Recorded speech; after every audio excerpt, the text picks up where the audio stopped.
Earth in 2150 detected an unusual signal originating from the Arcturus system. Scientists worked frantically to decode the message, confirming what humanity had speculated for centuries. We were not alone in the universe. Captain Daniel Wright stood on the bridge of the Earth space vessel Horizon, staring at the swirling blue-green planet that orbited Arcturus. After 6 months of travel using the recently developed faster-than-light drive, they had arrived at humanity's first confirmed alien civilization. "All systems nominal, Captain," reported Lisa Mitchell, the ship's science officer. Her fingers danced across the holographic display, analyzing atmospheric readings. The atmosphere contains breathable elements, though slightly higher oxygen content than Earth. Daniel nodded, his expression serious. "Any signs of technology?" "Definitely." Alan Rodriguez answered from the communication station. "We're picking up artificial signals across multiple bands. And there's something big in orbit around their moon, possibly a space station." "Open a channel using the first contact protocols," Daniel ordered. His heart raced, but his voice remained steady. The fate of humanity's first alien interaction rested on his shoulders. The main screen flickered, then displayed a being with pale blue skin, large eyes, and a slender build. The alien spoke, its voice translated through the ship's advanced AI. "Greetings, visitors. I am Elzar, representative of the Arcturian Collective. We have observed your approach and welcome peaceful contact." Daniel stepped forward. "I am Captain Daniel Wright of the planet Earth. We come with peaceful intentions and hope to establish friendly relations between our worlds." The initial conversations went well. The Arcturians proved to be a peaceful, scientifically advanced species who had developed space travel centuries before humans. They invited the Earth delegation to their orbital station for face-to-face discussions. Daniel selected a small team, including Lisa and Alan, to join him on the shuttle. As they approached the massive, ring-shaped station, Lisa's instruments began beeping urgently. "Captain, I'm detecting multiple objects approaching at high velocity," she warned, her voice tense. Before Daniel could respond, the space around them exploded with activity. A fleet of angular, predatory-looking ships emerged from behind the moon, firing energy weapons at the Arcturian station. "We're being hailed by the new arrivals," Alan shouted over the alarms. The screen displayed a reptilian face with red scales and yellow eyes. "This is Commander Scar of the Keldari Dominion. The Arcturian sector is now under our control. Surrender or be destroyed." Daniel assessed the situation quickly. The Arcturian defenses were failing against the superior Keldari weapons. His small ship was armed only with basic defenses, but he couldn't simply watch a massacre. "Lisa, analyze their attack pattern." "Alan, open a channel to the Arcturian station." Daniel's mind raced through military tactics learned during Earth's last global conflict. "We need to coordinate." Within minutes, Daniel had formulated a plan. Using the Horizon's main engines as a distraction, they deployed their shuttle to execute a daring maneuver. The small human vessel slipped through the Keldari formation, exploiting a weakness in their battle pattern that the peaceful Arcturians had missed.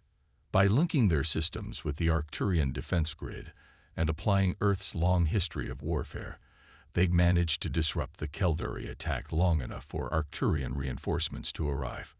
Commander Scar's face appeared on screen again, this time with a mixture of surprise and anger. "Who are you to interfere in matters beyond your understanding?" "We are humans," Daniel replied firmly. "And we stand with those who seek peace against those who bring unprovoked violence." The Keldari retreated, but not before Commander Scar issued a final warning. "You have made a powerful enemy today, humans." As the human delegation finally docked with the damaged Arcturian station, Representative Elzar greeted them with newfound respect and curiosity. "Your species fought with remarkable skill and courage," Elzar observed. "The galaxy has not seen such natural warriors in many generations." Daniel didn't know whether to take that as a compliment or a concern. Either way, humanity had made its first impression on the galactic stage. and it was one of dominance. News of humanity's intervention in the Arcturian-Kildare conflict spread rapidly through the galactic community. Within weeks, representatives from 12 different species requested meetings with Earth's leadership. Samantha Collins, Earth's newly appointed diplomatic officer, found herself overwhelmed by the sudden attention. Today, she sat across from Sorrel, an ambassador from the methane-breathing Dravids. "Your species puzzles us," Toril said through a translation device. "You claim to seek peace, yet your first instinct was combat." Samantha chose her words carefully. "We protected those being attacked. On Earth, we believe in defending the innocent." But with such efficiency, Sorrel's breathing apparatus bubbled. Most species require centuries of space travel before developing such tactical thinking. This reaction had become familiar. In meeting after meeting, aliens expressed the same mixture of fascination and unease about humanity's combat capabilities. Later that evening, Samantha discussed these concerns with Admiral Jack Pearson in the newly established Earth Defense Command. "They're afraid of us," Jack said, reviewing holographic reports from various encounters. "And I'm beginning to understand why." He gestured to a data screen showing evolutionary comparisons between humans and other sentient species. "Look at this research from Dr. Kim's team. Most spacefaring species evolved from herbivores or filter feeders. They developed intelligence as a defense mechanism, then cooperation, then technology." Samantha leaned closer. "And humans. We're different. We evolved as persistence predators with tribal instincts. Our entire history is filled with conflict and competition." Jack swiped through images of human warfare through the ages. "What we consider normal history looks like horror to them." "That explains their reactions to our military exercises," Samantha said. "The Arcturian observer nearly fainted when we demonstrated our battle simulations." Jack nodded. "To them, our willingness to sacrifice for tactical advantage is terrifying. Our ability to endure pain, to fight through injuries, to adapt mid-battle, these aren't common traits among peaceful herbivore species." Over the following months, Earth established its first interstellar defense force. Admiral Pearson personally selected officers from military forces around the world, focusing on those with innovative thinking and adaptability. Meanwhile, Samantha navigated increasingly complex diplomatic waters. During a galactic council meeting, she discovered many species were discussing humanity in hushed tones. "They're organizing against us," she reported to the United Earth Council. "Not openly hostile yet, but definitely concerned about our expansion plans." President Rivera frowned. "We've been nothing but peaceful since first contact." "It's not what we've done," Samantha explained. "It's what they believe we're capable of. The Arcturians share our historical archives as part of cultural exchange. Other species have been studying human warfare for months." "And their conclusion?" asked the Secretary General.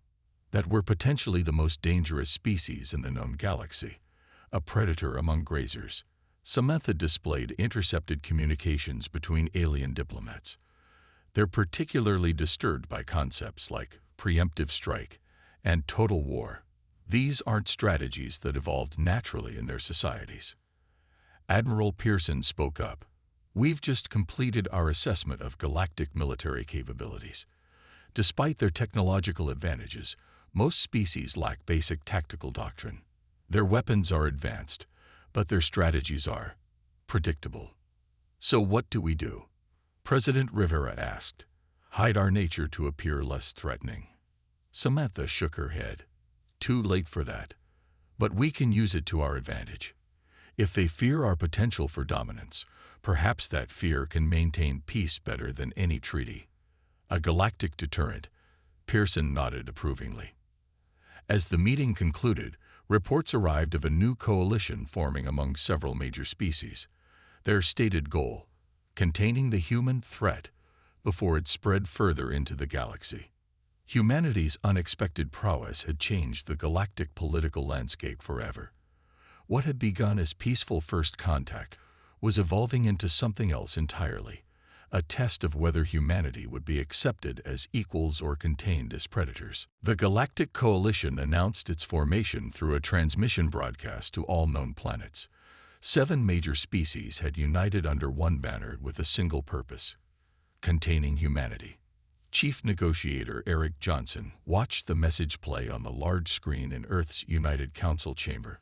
Ambassador Zeth, a tall, slender being with silvery skin, spoke with carefully measured words. For the safety of all galactic citizens, the Coalition has determined that humans must remain within their solar system until they demonstrate sufficient cultural maturity. A protective boundary will be established. This is not punishment, but prudent caution. The room erupted into angry shouts when the message ended. President Rivera called for order, then turned to Eric. "Your assessment." Eric stood, his expression grim. "They're afraid. Our rapid advancement in just 2 years since first contact has alarmed them. The Arcturian incident showed we could outthink the Keldari despite inferior technology. Our mining operations in the asteroid belt demonstrated efficiency that outpaced species with centuries of space experience. So they want to put us in a cage." Admiral Pearson growled. "Essentially, yes." Eric displayed a holographic map showing the proposed boundary. "They've already positioned ships at key points around our system. It's a blockade in all but name." President Rivera sighed. "Options. I recommend I meet with Ambassador Zeth personally," Eric said. "We need to understand what conditions would satisfy them." 2 days later, Eric sat across from Zeth in a neutral space station at the edge of the solar system. 4 other Coalition representatives flanked the ambassador. "Your terms are unacceptable," Eric stated firmly. "Earth will not be quarantined like a disease." Zeth's metallic eyes revealed no emotion. History shows that predator species who achieve spaceflight often become expansionist threats. Your own military files speak of securing resources and strategic positioning. "Standard security planning," Eric countered. "We have no hostile intentions." "Intentions can change," said Krell, a reptilian Coalition member. "Our analysis shows humans transition from peace to warfare rapidly. Your adaptability makes you unpredictable." Eric leaned forward. "Let me be clear. Humanity will not be confined. We are willing to establish mutual security agreements, cultural exchange programs, even allow observers on our ships. But we will continue our expansion to other star systems." "Unacceptable," Zeth replied. "The Coalition has agreed. For at least 1 century, humans must remain in their birth system. And if we refuse..." Krell displayed a holographic projection of the Coalition fleet. "We have positioned 400 ships around your system. Your technology cannot match ours." Eric studied the display carefully. "Ambassador Zeth, I respect your concerns, but I must deliver a warning. Throughout our history, humans have never responded well to ultimatums. When cornered, we become most dangerous." "Is that a threat?" asked a blue-skinned Coalition member. "It's a historical observation," Eric replied calmly. "Attempting to contain humanity will only prove why you feared us in the first place." The meeting ended without resolution. As Eric's shuttle returned to Earth, Coalition ships moved closer, forming a tight blockade around the solar system. All human vessels attempting to leave were turned back. In an emergency session, President Rivera addressed the global population. "Fellow citizens, we face an unprecedented challenge. The Coalition has underestimated both our resolve and our ingenuity. They believe they can contain us with their technology. They fail to understand that throughout history, humans have always found a way through, around, or over any barrier." Admiral Pearson presented a bold plan to the Security Council. "While we can't match their firepower yet, we don't need to. What we need is time and space to develop our own path." Behind closed doors, Earth's brightest minds gathered for Project Breakout. If the Coalition wanted to cage humanity, they would soon learn that no cage had ever held humans for long. The Coalition had made a critical error. In trying to prevent humanity from becoming a threat, they had all but guaranteed it. Olivia Grant hadn't slept in 3 days. The young engineer stood in her lab surrounded by holographic equations and disassembled drive components. Dark circles rimmed her eyes, but they still burned with determination. "Run the simulation again," she told her AI assistant. The hologram at the center of the room swirled with complex energy patterns, representing a new approach to faster-than-light travel. Unlike conventional FTL drives that punched through space in predictable ways, Olivia's design slipped between the fabric of space-time itself. Theoretical success rate at 94.3%, the AI reported. Olivia allowed herself a small smile. "It'll work. The Coalition is monitoring for normal FTL signatures. This doesn't leave a trace they can detect." 24 hours later, she presented her findings to a secret committee headed by Major William Carter, a veteran with a reputation for unconventional tactics. "You're telling me this drive can bypass the blockade without detection?" William asked, studying the technical specifications.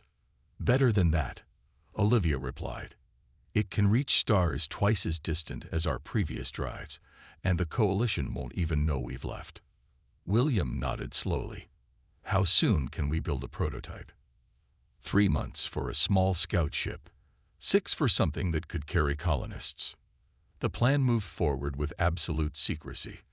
While Earth's government publicly protested the blockade and engaged in seemingly endless negotiations, Project Breakout advanced rapidly. The first test flight slipped past the Coalition ships without triggering a single alarm. Major Carter personally led the next phase. 3 ships, equipped with Olivia's Phantom drive, carried carefully selected colonists to a planet 17 light-years away, well beyond where the Coalition expected humans could reach. They named it Haven. "Remember," William told the colonists before departure, "absolute communications blackout. As far as Earth officially knows, this mission doesn't exist. As far as the Coalition knows, you don't exist."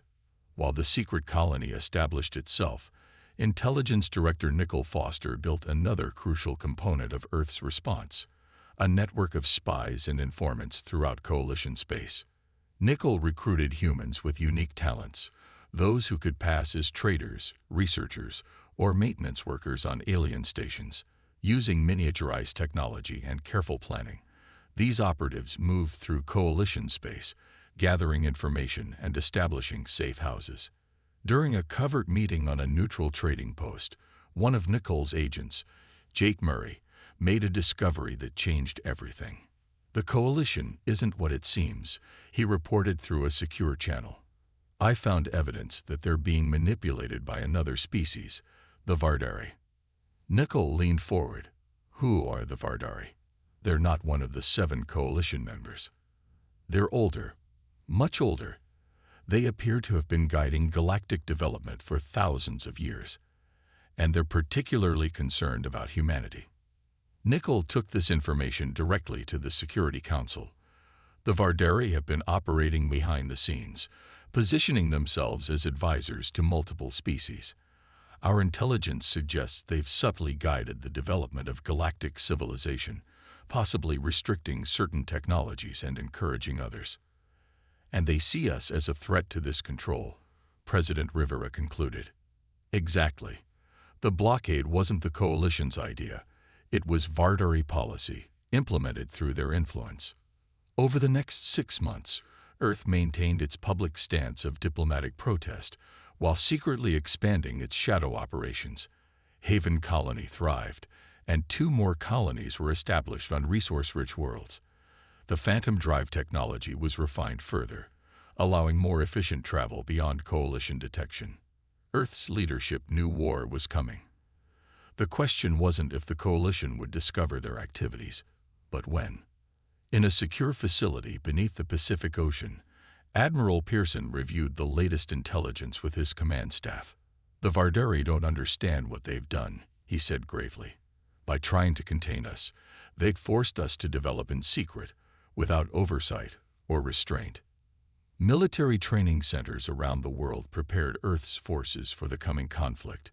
New weapons were developed based on principles the Coalition wouldn't expect. Earth was preparing not just to break the blockade, but to establish itself as a power that could never be contained again. The breakthrough had been achieved. When the coalition finally discovered what humanity had accomplished, they would face not a caged animal, but a ghost that had already escaped. Commander Peter Wilson stood on the observation deck of New Terra colony, watching as coalition ships appeared in orbit. The long-dreaded discovery had finally happened.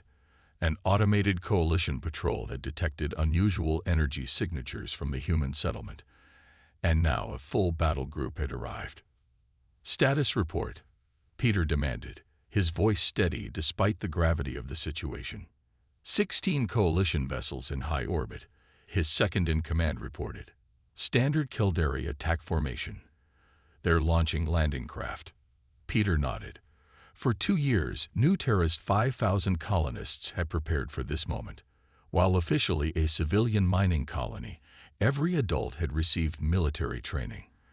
The settlement itself was designed with defense in mind. Key facilities built underground, weapon emplacements disguised as ordinary structures. "Initiate Defense Plan Delta," Peter ordered. "Civilian evacuation to the shelter zones. Activate the disruption field." Throughout the colony, people moved with practiced efficiency. There was no panic, only grim determination. Children were led to underground bunkers while adults moved to their assigned positions. The first coalition forces landed 10 kilometers from the main settlement. They expected to find surprised, helpless colonists. Instead, they encountered empty sensor readings due to the disruption field and carefully planned traps. "They're splitting into search teams," reported Susan Davis, the colony's tactical officer. "Exactly as we predicted." Peter smiled grimly. Spring the first trap. Throughout the surrounding forest, hidden explosive devices detonated, separating the coalition forces into smaller groups. Automated drones with minimal technology, too simple to be affected by coalition jamming systems, harassed the alien soldiers. "Remember, we don't need to win," Peter reminded his defense teams. "We just need to hold them off long enough." The coalition commander, frustrated by the unexpected resistance, ordered a full assault on the main colony. As their forces converged, they fell into Peter's primary trap, a valley where the humans had prepared their main defense. Instead of facing the coalition with comparable weapons, the defenders used the environment itself. Carefully engineered landslides trapped alien vehicles. Primitive but effective projectile weapons overcame advanced shields designed to stop energy attacks. The coalition forces, trained for conventional space warfare, found themselves outmaneuvered by humans using tactics drawn from centuries of planetary conflicts. Meanwhile, in Earth's solar system, General Maria Lopes prepared for humanity's counterattack. The moment coalition forces had been detected at New Terra, Earth's hidden fleet activated. 50 ships equipped with phantom drives and new weapons technology emerged from concealed bases throughout the solar system. "All ships report ready, General," her communications officer announced. Maria studied the tactical display. The coalition blockade remained in position, unaware that their forces were engaged at New Terra. "Begin Operation Breakout," she ordered. Phase 1. 3 small, unmanned ships appeared suddenly at different points around the blockade, drawing coalition attention. As blockade ships moved to intercept these decoys, Maria's fleet slipped through the gaps using their phantom drives. Once clear of the blockade, the fleet accelerated to full FTL speed toward New Terra. The journey would take 12 hours. 12 hours during which Commander Wilson and his colonists would have to hold out against overwhelming odds. Back on New Terra, the situation grew desperate. Coalition forces had adapted to some of the human tactics and were pushing toward the colony center. Casualties mounted on both sides. "They'd broken through the eastern perimeter," Susan reported, her face smeared with dirt and blood from a near miss. "Fall back to position Omega," Peter ordered. "Initiate the final protocol." As the defenders retreated to their last line of defense, hidden electromagnetic pulse devices activated, disabling coalition communication systems. In the confusion, human fighters struck from hidden bunkers, using hit-and-run tactics that kept the Coalition forces off balance. In orbit, the Coalition commander prepared to order orbital bombardment when his sensors detected multiple FTL signatures. General Lopez's fleet had arrived, catching the Coalition ships unprepared and out of formation. "This is General Maria Lopez of Earth Defense Force," she broadcast on all frequencies. "Your forces on the ground are cut off. Your blockade is broken. Surrender now." The first strike had been delivered, and humanity had proven itself far more dangerous than the Coalition had ever imagined. President Ryan Morgan stood before the United Earth Council. The chamber was packed with representatives from every nation, colony, and orbital habitat. The mood was tense but resolute after the victory at New Terra. "The time has come," President Morgan said, his voice carrying throughout the chamber, "to deliver our message to the galaxy." Screens around the room displayed the Coalition fleet retreating from New Terra. General Lopez's forces had overwhelmed them with unexpected technology and tactics. Not a single human colony had been lost, while 3 Coalition ships had been captured intact. "We have demonstrated our capabilities," the President continued. "Now we must make our intentions clear." The broadcast system was ready. Using technology reverse-engineered from captured Coalition ships, Earth could now transmit across the entire known galaxy. Every planet, every space station, every ship with a functioning receiver would hear humanity's message. President Morgan straightened his shoulders and faced the camera. The red light blinked on. "Attention to all species of the galactic community. I am President Ryan Morgan of Earth. Today, I speak for all humanity. 2 years ago, your Coalition attempted to contain us within our solar system. You feared what we might become if allowed to expand into the stars. Today, you have learned that your fears were justified, but not in the way you imagined. Humanity will not be caged. We will not be controlled. We have broken your blockade. We have established colonies beyond your reach. We have developed technologies you believed impossible for us. But we did this not because we seek conquest, but because we refuse to accept limitations imposed by others. Throughout our history, humans have faced challenges that seemed insurmountable. We have always overcome them. I now offer you a choice. Continue this conflict and witness firsthand why species throughout history have learned not to corner humans, or accept the reality that we are now part of this galactic community, with all the rights of any other spacefaring civilization." The message continued for several minutes, outlining humanity's terms. When it concluded, the council chamber remained silent for several moments before erupting into applause. Across the galaxy, the reaction was mixed. Some species immediately recalled their forces from Coalition fleets.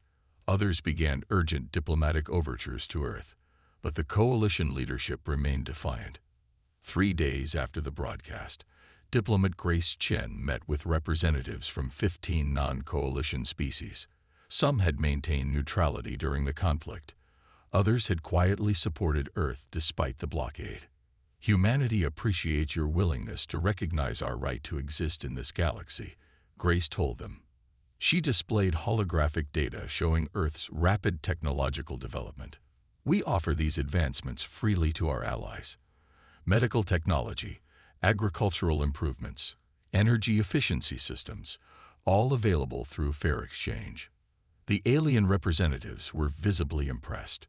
One, a plant-based sentient named Thrall, spoke up. "The Coalition has misrepresented your species. They claimed humans seek only dominance." Grace smiled. "We seek security and prosperity like any species. We will defend ourselves vigorously when threatened, but we prefer cooperation." As the diplomatic meeting concluded, urgent news arrived. The Coalition had dispatched its largest battle fleet toward Earth, but something else had happened. A new transmission was broadcasting across all frequencies. On screens throughout human space, an unfamiliar alien appeared. Its form was vaguely humanoid, but with multiple limbs, and an elongated head featuring 3 eyes arranged in a triangle. Its skin had a metallic sheen. "I am High Commander Xerax of the Vardari Empire," the being announced. The experiment with human expansion ends now. The Coalition was merely our instrument to contain your dangerous species. Since they have failed, we will intervene directly. Prepare for pacification. Intelligence Director Nicole Foster rushed into the President's office with analysis. The Vardari ships are unlike anything we've seen. Their technology appears centuries beyond the Coalition's. This is the true power that's been manipulating galactic politics. President Morgan's expression hardened. They've revealed themselves at last. Contact Admiral Martinez. If the Vardari want a demonstration of human resolve, we'll give them one they'll never forget. The ultimatum had been delivered. Now humanity faced its greatest challenge, a species that had controlled the galaxy from the shadows for millennia. Fleet Admiral Kevin Martinez studied the tactical display aboard the EDF Defiance. The Rigel system had been chosen for humanity's stand against the Vardari. A binary star system with resource-rich planets, but no settlements, it offered strategic advantages that Kevin intended to exploit fully. Vardari fleet approaching system boundary, reported his tactical officer. 97 vessels detected. Kevin nodded calmly. The Vardari armada outnumbered the human fleet by nearly 2-1. Their ships were larger, their weapons more powerful according to all intelligence. By conventional metrics, humanity stood no chance. But humans had never won by following conventional expectations. Deploy Phase 1, Kevin ordered. Throughout the system, automated drones activated, creating false sensor readings that suggested a much larger human presence. Meanwhile, the actual human ships moved into carefully planned positions behind Rigel's fourth planet and its many moons. The Vardari fleet advanced with precise formation, exactly as expected from a species that relied on technological superiority rather than tactical innovation. Their arrogance would be their downfall. They're taking the bait, Kevin observed as Vardari ships moved to engage the drone decoys. Execute Phase 2. In Earth's most secure facility, Chief Scientist Ben Howard activated the weapon they'd been developing since discovering the Vardari's existence. Based on technology reverse-engineered from captured Coalition ships, the device targeted the unique quantum signature of Vardari systems. Quantum Disruptor online. Ben reported over the secure channel. Ready on your mark, Admiral. Kevin waited until the Vardari fleet had fully committed to their attack pattern. Now, a pulse of invisible energy rippled through the Rigel system. On the Vardari ships, systems began failing in cascades. Weapons went offline. Shields fluctuated. Communications broke down. All ships engage according to Attack Plan Delta, Kevin commanded. The human fleet emerged from hiding, striking at the confused Vardari forces from multiple vectors. Unlike traditional space battles that relied on overwhelming firepower, Kevin had designed an approach that used minimal force applied at critical junctures, targeting propulsion, weapons, and command systems with surgical precision. High Commander Xerax watched in disbelief as his supposedly invincible armada fell into disarray. For millennia, the Vardari had manipulated younger species, guiding galactic development along paths that ensured their continued dominance. No species had ever challenged them directly. Certainly none had succeeded in countering their technology. How is this possible? He demanded of his science officer. Before an answer could come, the view screen activated. Admiral Martinez's face appeared on every functioning display throughout the Vardari fleet. High Commander Xerax, your fleet is disabled. Your ships can neither fight effectively nor retreat. I offer you this one opportunity to surrender. Xerax's three eyes blinked in sequence, a sign of extreme agitation in Vardari physiology. The Vardari do not surrender to lesser species. Then you will be the first, Kevin replied simply. You have 10 minutes to reconsider before we resume our attack. 9 minutes later, the Vardari signaled their surrender. 3 weeks after the Battle of Rigel, representatives from 27 spacefaring civilizations gathered on a neutral space station to establish a new galactic order. Dr. Amanda Phillips, Earth's chief xenosociologist, led the human delegation. The Vardari Empire's fall has created both opportunity and risk. Amanda addressed the assembly. For millennia, they restricted technological development, prevented interspecies cooperation, and kept the galaxy divided. That era is over. The formation of the Interstellar Council proceeded with surprising harmony. With the Vardari's manipulative influence removed, species that had been suspicious of each other found common ground. Humanity's role was not to dominate, but to catalyze, bringing their unique perspective to a galaxy that had been stagnant for too long. We never sought to rule, Amanda explained to a group of delegates after one session. Humans thrive on challenge and diversity. A galaxy where all species reach their potential benefits everyone, including us. On Earth, celebrations mark the ratification of the Interstellar Charter. Humanity had secured not just its survival, but its place in the greater community of intelligent life. The message they had delivered to the galaxy had been received. Humans would not be contained, controlled, or suppressed.